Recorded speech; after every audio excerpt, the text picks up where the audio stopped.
Hi everyone and welcome to your daily tarot reading. This is for Thursday the 12th of July 2018. It's a pleasure to be with you. I'm using the amazing and wonderful Radiant Rider-Waite deck again for today's reading. Let's have a look at what the cards are saying.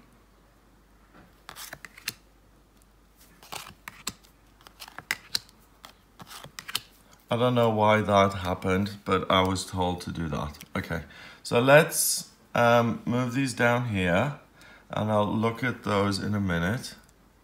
See if I can arrange them a bit differently so you can see a little bit of it.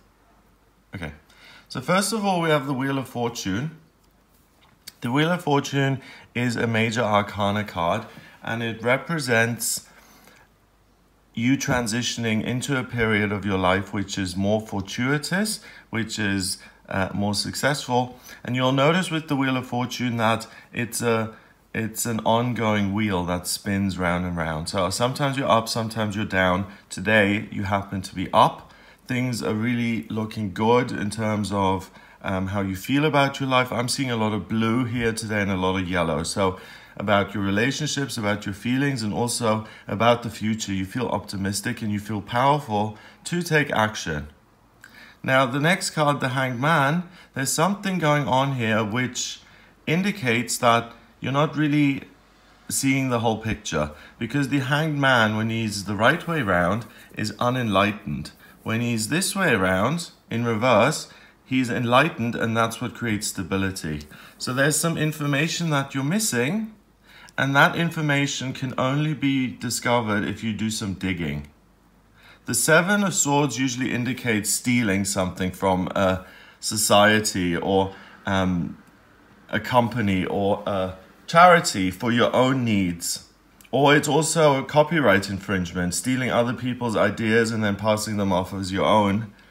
And it's theft. It's about being self-centered at the expense of other people. But today, if you dig in terms of what's going on in your life, what's going on in your business life, in your relationship life, in the areas that are important to you. And I think the areas that are important to you are your feelings and your relationships and your work.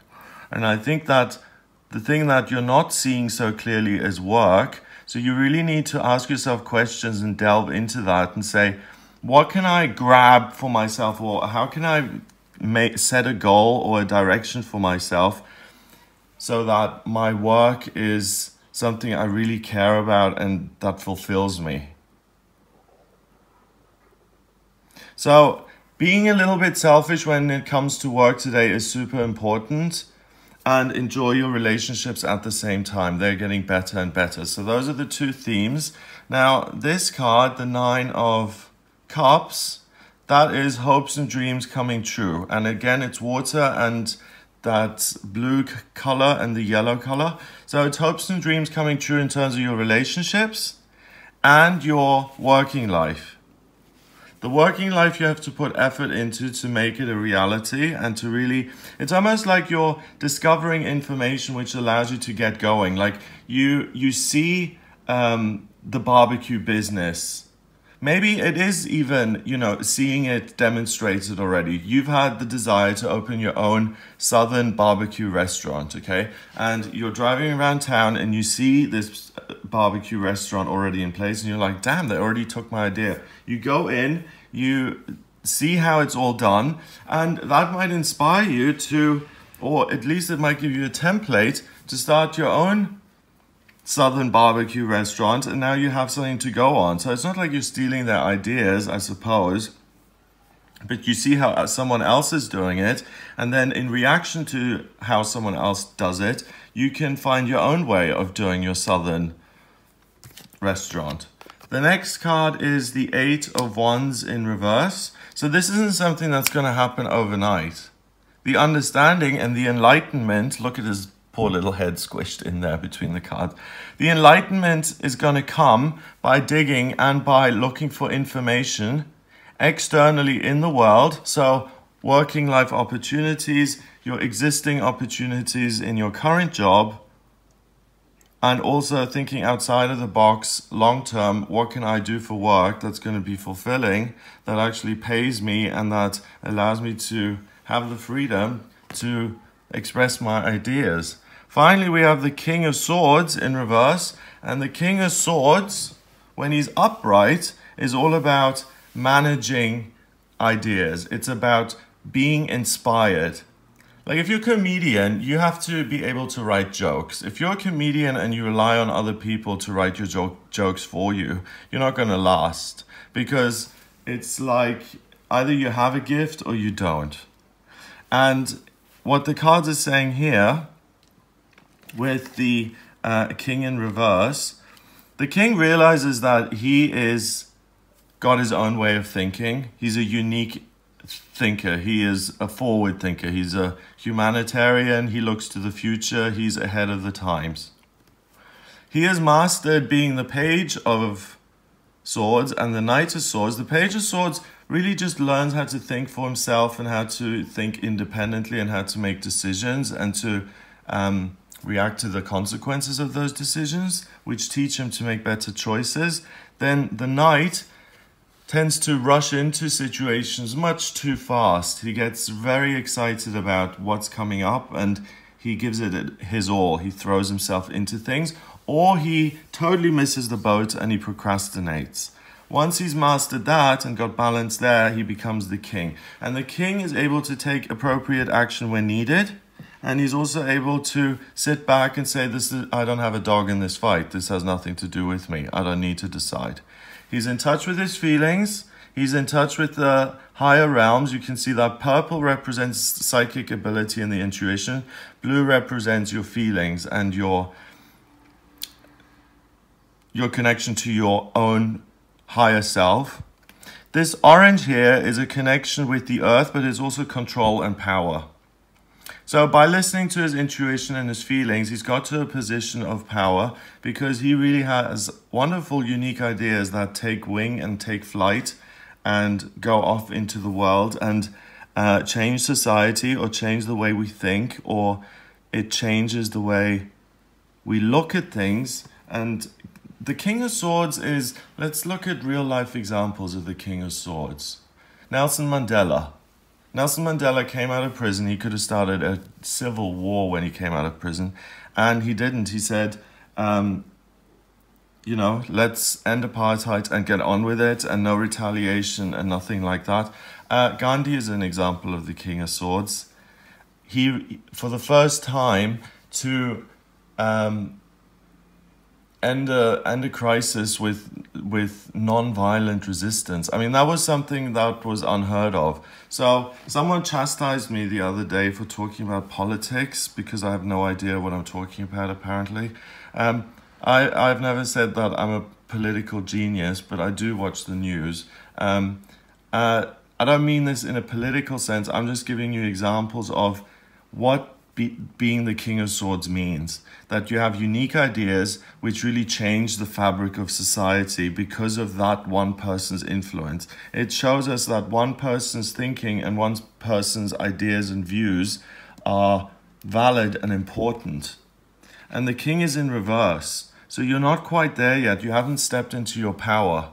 So the day is about moving on with your life, keeping things going, and as the wheel turns around and as the energy starts to build up during the day, you'll start to notice that, I'm not quite satisfied with something to do with my work. You start to gather information and gather resources on that information. You start to realize that in that information that you've gathered, some of your hopes and dreams are in there and will be realized if you pursue those. So let's say, oh my God, I realize now that someone mentioned in passing hairdressing this morning, and I realize now that I'm supposed to be a hairdresser. Somehow the penny has just dropped. I'm going to research it and see if that's a possibility for me. And you come out very happy with that. It doesn't take you long to, well, it does take a while to then implement that and to make a decision around whether you actually want to implement it. And what I'm saying is that if you do get an idea like that, especially if it has to do with work, then don't dismiss it. Listen to the happy feelings it creates within you. Realize that it might take a couple of weeks or months to get this set up. But by the end of the day, make a decision. Either you're going to go ahead with this thing that's been presented to you, this opportunity to transition into a better period of your life and to become more enlightened on your spiritual journey, or you're not going to take this opportunity. So today you have a choice to make.